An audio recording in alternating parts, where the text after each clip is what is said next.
Hello, students. We are going to get started on chapter 2, which discusses atoms and molecules and how life is organized from atoms to molecules and so forth. So, what we're going to look at in chapter 2 um, for this lecture specifically is how are things organized? What is pH and what does it mean to living things? And what are the four molecules better known as macromolecules, biomolecules, as well as organic molecules that are important to living things? Also, we're going to take a look at the structure of each of those biomolecules, but we may hold off on that until the next lecture. So let's get started taking a look at atoms. And atoms are simply the smallest unit of an element. And if we look here at this abbreviated periodic table, we can see that these are the main group elements, or at least some of them. And we can see that on this periodic table, we have here the atomic symbol, which represents the name of the element, the atomic number, which tells us how many protons the atom has. And we'll take a look at that in just a moment. And now it also has the atomic mass, and that is a weighted average of all the isotopes of an element. We'll also talk about that in a moment as well. So let's move on and see what makes up atoms. Atoms are made up of subatomic particles, protons, neutrons, and electrons. Let's take a clearer look at what they look like in an atom. Here we have a model of a couple of atoms that are important to life, which we'll write down here. Uh, can you guys see that? Let's write it a little larger.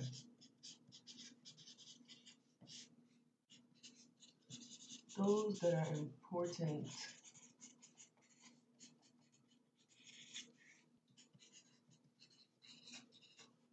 those are going to be carbon, hydrogen, nitrogen, oxygen, phosphorus, and sulfur.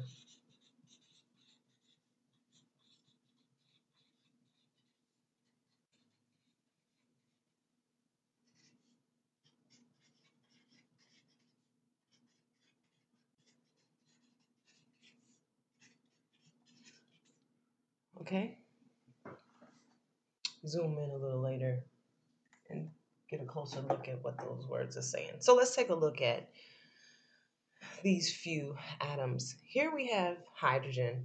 And in this model of atoms, we can see that it represents the nucleus as a circle in the center, surrounded by electron energy levels. And these energy levels can be represented as, let's say, stairs in a stadium. And the higher you go, the more energy there is in these electrons. So the farther away you get away from the neutron, from the nucleus, there's more energy in those electrons. So hydrogen, if we look back on the periodic table, has an atomic number of 1. So that means it has 1 proton, which it is a subatomic particle that has a +1 charge, and it also has mass. It has a mass of 1 atomic mass unit. If we take a look here at carbon now, carbon here has not only protons, but neutrons. And although neutrons have no charge, they do, however, have mass. So one can assume, and you would be correct, in saying that the majority of the mass can be located in the nucleus of an atom. Because electrons here, notice that although they have a charge equal and opposite to that of the proton, it has negligible mass. And so it doesn't contribute any mass to the atom. Nitrogen here has 7 protons, whereas oxygen has 8 protons. Notice that each of these atoms have equal number of protons, neutrons, and electrons.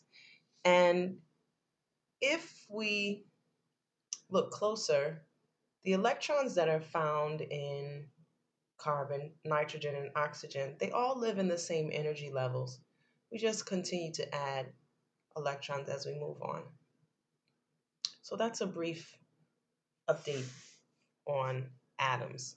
Now, atoms, although they are the basic unit of all matter, they have to come together in some sort of way in order to make molecules. So let's take a look. But before we move on to that, let's take a look at some properties of atoms. So I mentioned isotopes quickly a little while ago, and isotopes are atoms of the same element that have a different number of neutrons. So what does that mean? Well, it means that those isotopes are going to contain the same number of protons and the same number of electrons. Granted, whether it's an ion or an atom. But the difference is that there are a different number of neutrons. And that gives certain isotopes some properties, such as being radioactive, because some of these isotopes, if there are too many neutrons or not enough neutrons, then that atom can be unstable. Remember, those electrons, they live in the outer portion of the atom, and they allow the atom to undergo chemical reactions. However, changes in the nucleus causes there to be radioactivity. And we can use radioisotopes, or those isotopes that are unstable, to date old objects. We can use PET scans to image body organs, and we can also use them to look at x rays and to kill cancer. Other uses can be nuclear power, as well as, you know, the atom bomb.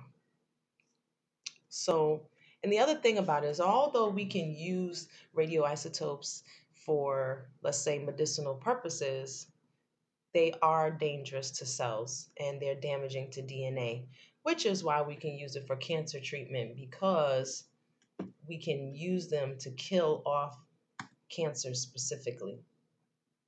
So here we have a PET scan showing activity within the thyroid, and here showing activity within the brain. Other uses of radioactivity include that in crop science. So fruits and vegetables, especially like strawberries, if you buy a box of strawberries, they end up going bad in a few days. Well, to help prevent some of that, strawberries are irradiated with gamma rays so that the fruit doesn't spoil as quickly. Now, the thing about gamma rays is they don't leave any residual radiation within the food, so it's not like you're eating radioactive fruit. And here we have a patient undergoing chemotherapy. So back to molecules. Molecules now are groups of atoms that are bonded together, and they can either be made up of the same atom or different atoms. And some common molecules that are important to life, which we kind of touched on,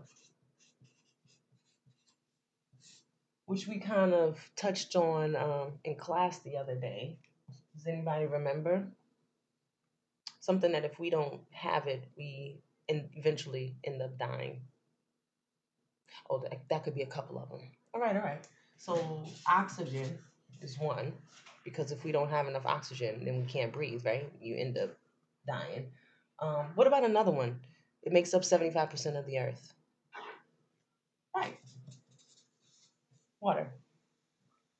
What else? Hmm. Well, we'll look at some others, like proteins, in a little bit. Okay? So let's take a closer look at water molecules. Water is an important molecule to life for many reasons, because at room temperature, it's a liquid, whereas if it's at temperatures below 0 degrees Celsius, it becomes a solid. And anything higher than 100 degrees Celsius, it is a gas.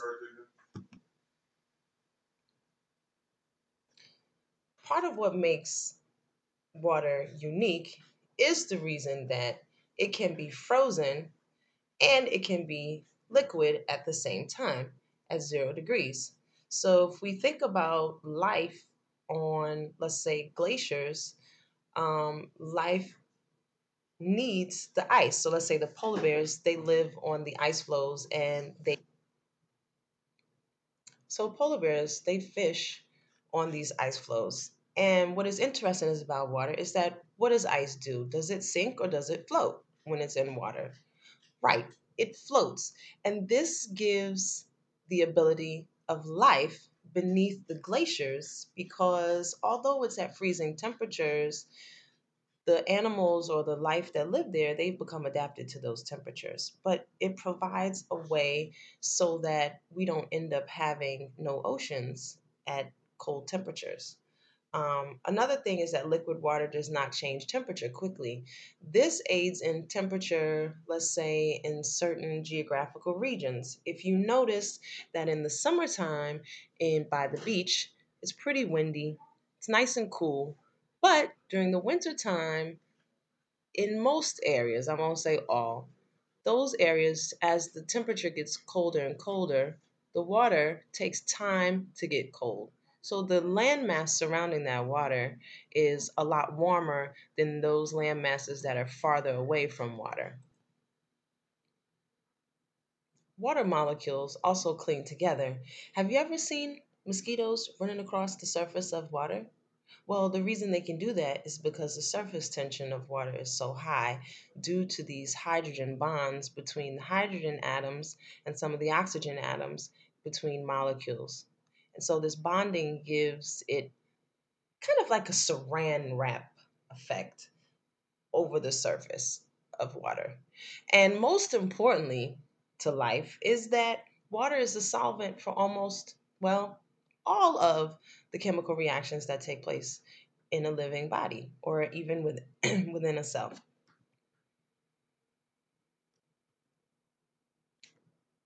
Let's see if my slide will work. Okay, are we on the right slide? Okay, yes. Acids and bases now are substances that once they're dissolved in water, they can either release hydrogen ions or hydroxide ions, which contain a hydrogen and an oxygen atom. Ions are charged atoms or molecules that can change the pH of a solution. So, if we're to add an acid to a solution, do you know what happens to the pH? Or if you add a base to a solution, do you know what happens to the pH? Well, let's take a look here. If this is our pH scale, well, the lower the pH, the more acidic the substance. So if I add acid to a solution, it's going to decrease the pH value. And if I add a base to a solution, it's going to increase the pH value. So pure water has a pH value of 7. It is considered to be neutral. Whereas hydrochloric acid, which is really pretty strong, has a pH value of 0. And the pH value is related to the concentration of hydrogen ions in the solution at the time. Let's go back up a slide. So, what is the pH scale actually? We know what happens if we add an acid or a base to a solution, but the pH is actually a measure of the hydrogen ion concentration, and it's in powers of 10. Well, the scale we noticed by looking a minute ago is from 0 to 14. And those things that are most acidic are going to have a pH between 0 and 7. And those that have that are going to be more basic are going to have a pH between 7 and 14. Now, I won't say that, but let's move on. So if we look at here some examples of acids and bases, if we think about stomach acid, this is really important because what we'll find out in a minute is that certain enzymes and proteins need to be at a specific pH in order for them to work. And in our stomach, we've got acid, and the pH in our stomach is actually 2. That's pretty low, just like lemon juice. Whereas some other things, such as bleach or baking soda, have a higher pH. Now, baking soda you might not think of as being important, but bicarbonate, which makes up baking soda, is an important buffer in our body systems, and it helps to maintain pH throughout our blood. And we'll learn more about that when we talk about blood. Now, I mentioned that molecules are made up of atoms. And in order to build molecules, you have to join atoms together. And in order to break them down, you have to separate atoms. So there are two specific reactions that take place in living things that can build or break down organic or carbon containing molecules. Well, remember, I mentioned that the atoms that are important to living things are carbon, hydrogen, nitrogen, oxygen, phosphorus, and sulfur. Well, carbon makes things organic. If a molecule contains carbon, carbon plus hydrogen gives us organic compounds. So if a compound contains or a molecule contains carbon and hydrogen, it's pretty much an organic compound. And a way to build these compounds is either by something called dehydration synthesis, where we remove a water molecule that allows us to link molecules, or hydrolysis reaction. Whereas if we break down the little word lysis, it means to break, and hydro means, yes, water. So to break down using water. And if we add water back into these molecules, we can break them down into their subunits. Let's take a closer look. So how do we build and break down molecules? Well, if we say that these little rectangles um, represent subunits or little, let's say you have Legos, right? And you need to attach these Legos together to build you a building. Well, each Lego, consider it a subunit. And you've got to put energy into breaking down these Legos, right? If you think about them, if you build them up, you've got to break them down, right? So if we consider this structure here as little Legos put together, and they're joined together by this molecule of water, a hydrogen on one Lego and a hydroxyl group on another Lego or subunit, then if we remove water, then we can actually break down our subunits. And we end up here with individual subunits. Now,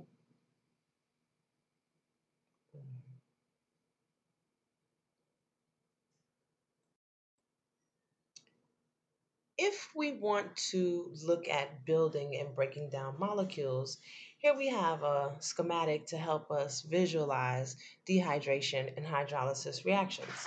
So if I look at this here and I consider these subunits, well, think of these subunits as Legos, right?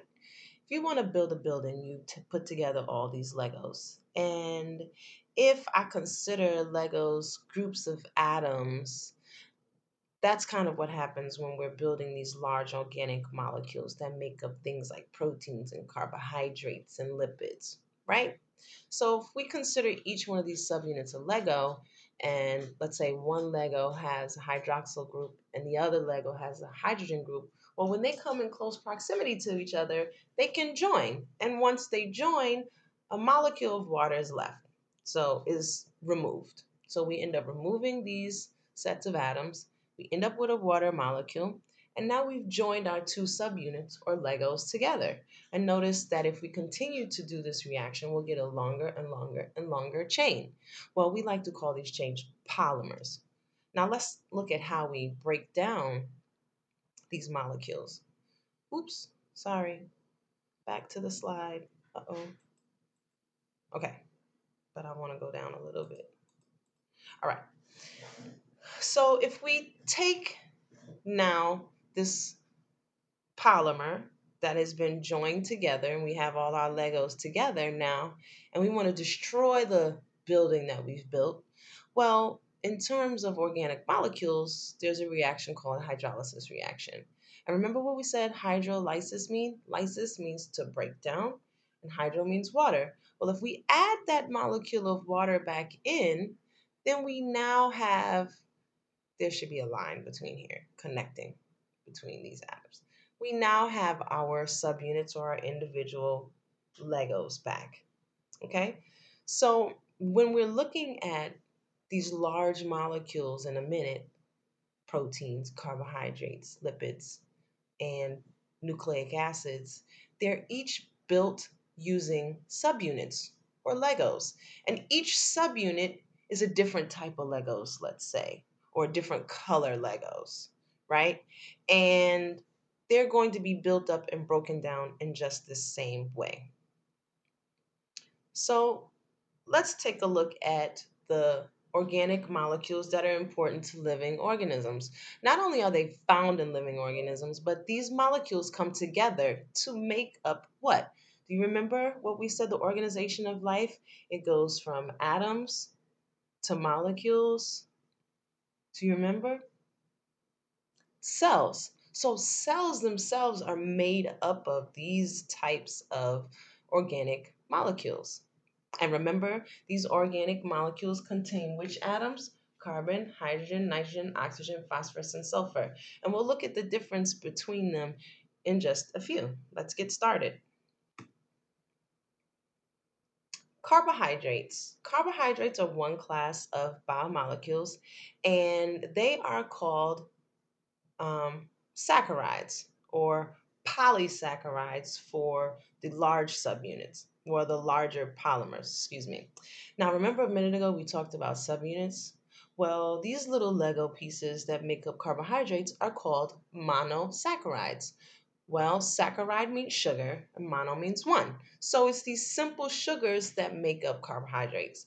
And the atoms that are usually found in sugars are carbon, hydrogen, and oxygen. Notice that phosphorus and sulfur aren't usually found in carbohydrates unless they're special types of carbohydrates. What are carbohydrates used for? What do we need them for? And if we don't use them up, what happens to us? Energy, correct. We eat carbohydrates to give us energy. And that's essentially what their role is to provide short-term energy. And we even have a storage form of carbohydrates that we'll talk about in a minute. So not only do we have monosaccharides, but we have other simple forms of carbohydrates as well as complex forms. Let's take a look.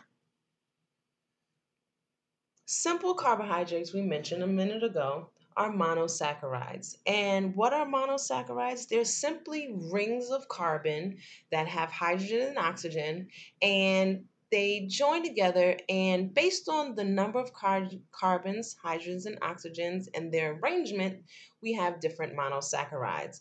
And these are the different models that we can use to look at glucose. Notice glucose contains 6 carbons, 12 hydrogens, and 6 oxygens. Okay?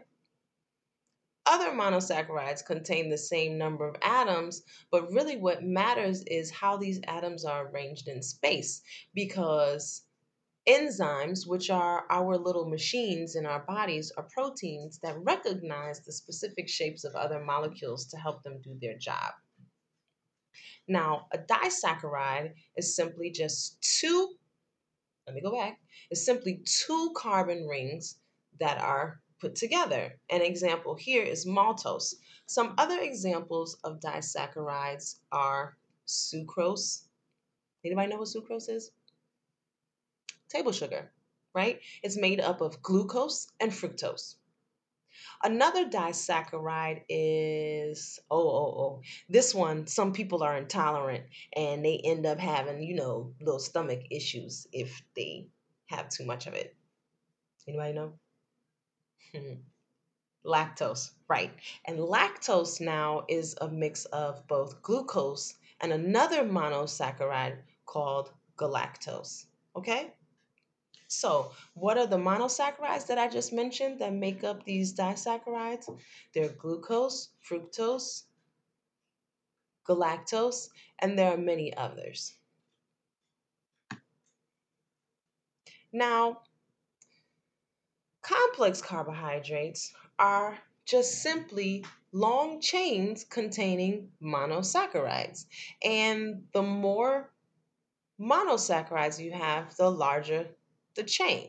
So, the two types of polysaccharides that we'll talk about, or what that are most important essentially, are glycogen, which is what we store in our liver and in our muscle tissue for when we need it for quick energy. And also, starch is the storage form that's found in plants. Can you think of some plants that specifically store starch? And where do they store the starch? Do they store it in leaves, the stems? Hmm. What are potatoes? What are yams? What are carrots? Hmm. Well, each of those are a type of root. And those types of roots, guess what they store in there? Starch. Potatoes aren't really good for people with diabetes because the starch is a well, it's not a simple form, but the form of starch is very non branched, as we can see here. So there are two types of starch. There's non-branched starch, then there's branched starch. If we look at this potato and we take a look at the cells inside of um, this potato, these little granules that we see here are starch granules. And some of those granules are non-branched, well, the majority of them, and some of them are branched. And if we look here, we have these chains of glucose units that build these carbohydrates. Now, if we say that potatoes contain most of this non-branched form of carbohydrates, what would you say about how fast it takes your body to break these carbohydrates down? Well, it's a lot less takes a lot less time than it would take, let's say, something like whole grains, which contain these more branched form of carbohydrates. And that's what the glycemic index has to do with. How fast can we break down these starches in the food that you're eating? Glycogen now is a highly branched form of glucose units that is found in our liver. And these are little granules of glycogen. The liver stores glycogen as well as our muscle tissue because our muscles need the most amount of energy out of most of our tissues, other than our brain and our heart, right?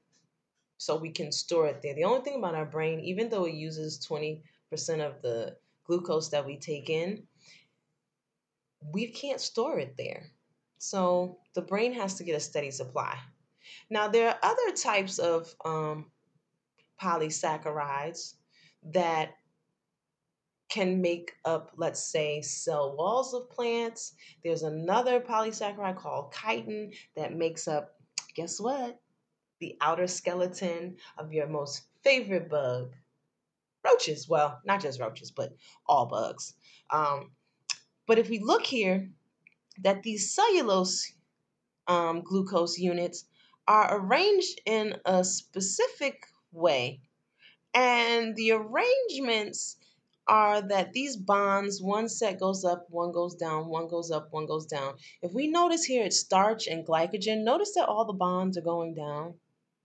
Well, our enzymes can't break down cellulose. And because of that, they become a good, important part of our diet.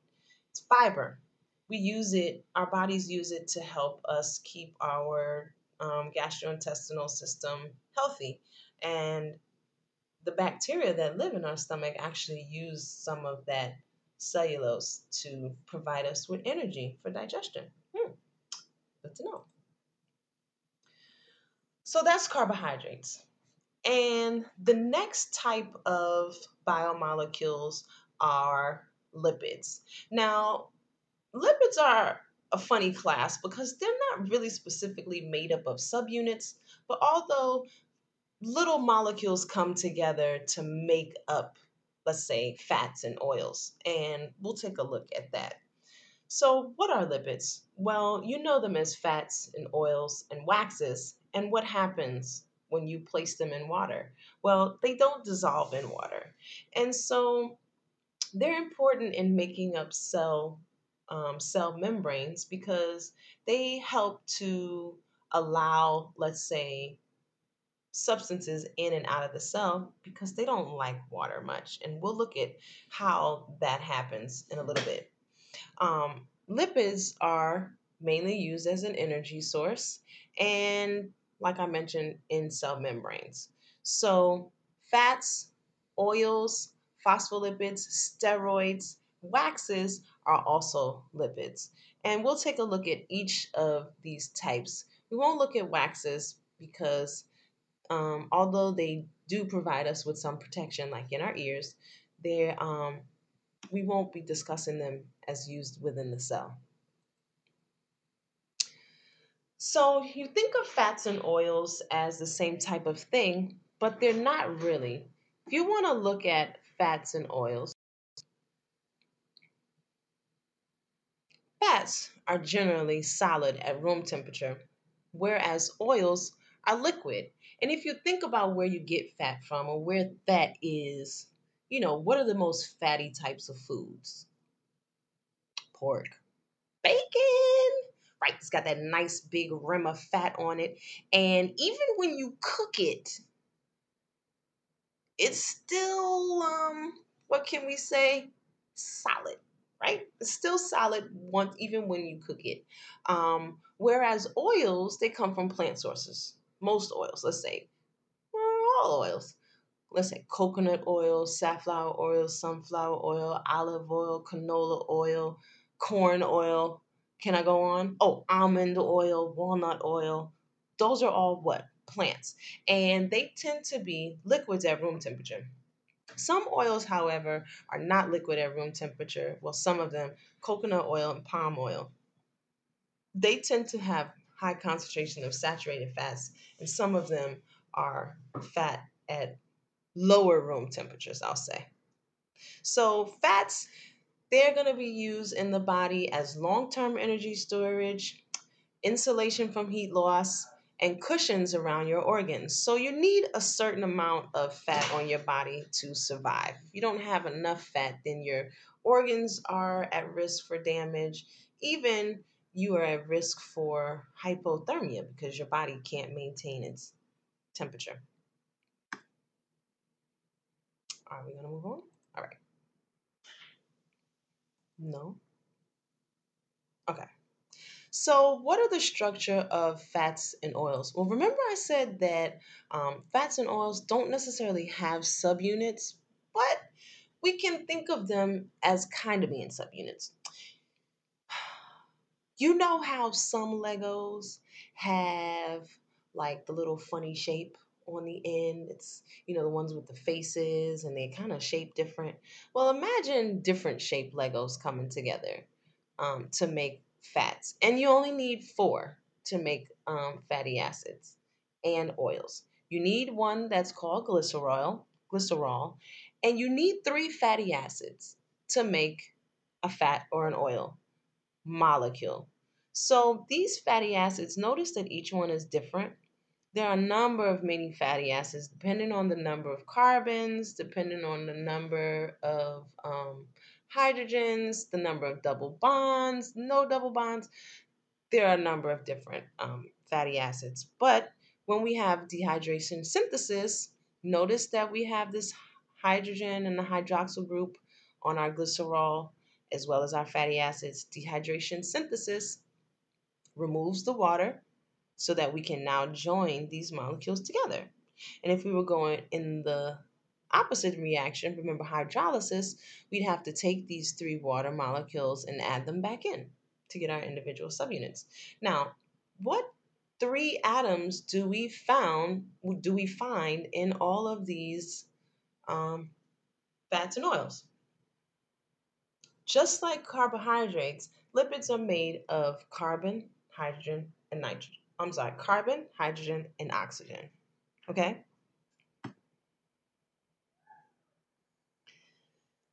Reading the nutrition label is kind of tricky um, because you tend to not know the exact amount of calories that you're looking at.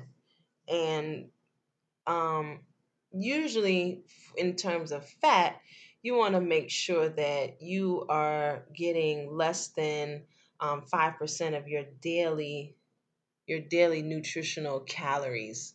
So 65 grams of fat is not really that much. And if you're going to be on a 2,000 or 2,500 calorie diet, you need to make sure that your fat intake is low. It really doesn't matter what kind of diet you're on. Trans fats and saturated fats are those that should be avoided. And let's take a look at this food label.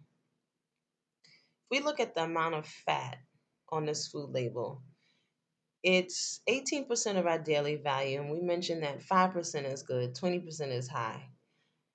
It's got a lot of trans fat, 1.5 grams, 30 milligrams of cholesterol. And we know that cholesterol helps to cause arteriosclerosis or clogging of the arteries. So that's not really good. That's 10%. So when you're looking at your food labels, you want to take a look at how much fat is used. So if 18% of these calories are going to be fat calories, that's a pretty high percentage. You want to watch that. And so the fats that these nutrition labels are talking about essentially are going to be oils and fats. Now, although in our foods you don't see it as oils and fats, but sometimes you can feel it in the food that you eat, right? Let's take a look at another type of lipid. Phospholipids are similar to a triglyceride or a fatty acid or a fat or an oil. The only difference is that instead of having a glycerol molecule alone, it has glycerol, which has another group, another set of atoms attached to it. And there are fatty acid tails. But notice, unlike a triglyceride, which has three fatty acid tails, a phospholipid only has two. And phospholipids are an important component of a cell membrane. And if we take this membrane here and we blow it up, we notice that the majority of the membrane is made up of these phospholipids. And these heads, they point outward and inward towards the cell. Now, polar just means that this portion of this molecule is slightly negative. And because it's slightly negative, it is attracted to water. So it can face inside and outside of the cell and be attracted to water and help to repel things or selectively inhibit the passage of certain molecules through the cell. And we'll talk about that a little bit later. Steroids now are also lipids, but instead of having long chains, just long chains or in a glycerol and three fatty acids or a glycerol and two fatty acids, the chains end up being rings. And cholesterol is the major steroid ring structure. And steroids are hormones that once you take this cholesterol, you can change these little groups, functional groups on the outside, and you can change these steroid hormones from one to a different type. So notice that if we just change these three groups here, we go from testosterone to estrogen. That's a big difference because testosterone makes you a what? Man. Estrogen makes you feminine. So it's quite important that these functional groups are are the right ones in the right being. We're going to stop here for now, and I am going to um, post this online and provide you with an assignment to go along with it. So we will pick up with this in our next class meeting, and we will move on into the rest of